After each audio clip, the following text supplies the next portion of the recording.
Everyone, welcome back to my channel. তো প্রত্যেক বছরের মতো এবছরও আমাদের গাছে প্রচুর পরিমাণে আম ডাব এসব হয়েছিল।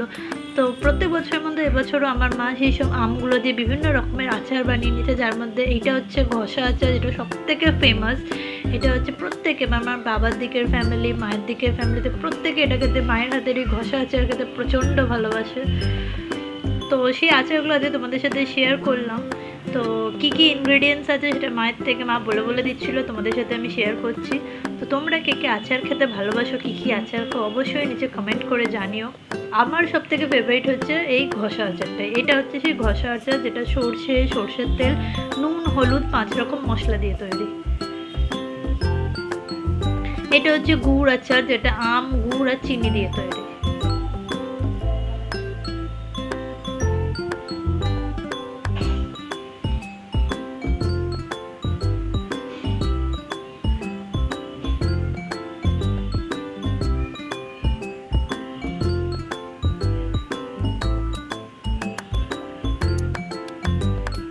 এইটা হচ্ছে মিক্সড আচার, যেটা আম, লেবু, লঙ্কা, আদা, গাজর, রসুন, সর্ষে, 5 রকম মশলা, নুন, হলুদ, তেল দিয়ে তৈরি। আর এটা গুড় আচার। তো ভিডিওটা ভালো লাগলে অবশ্যই আমার চ্যানেলটাকে সাবস্ক্রাইব করে দিও। দেখা হচ্ছে নেক্সট ভিডিওতে। টাটা।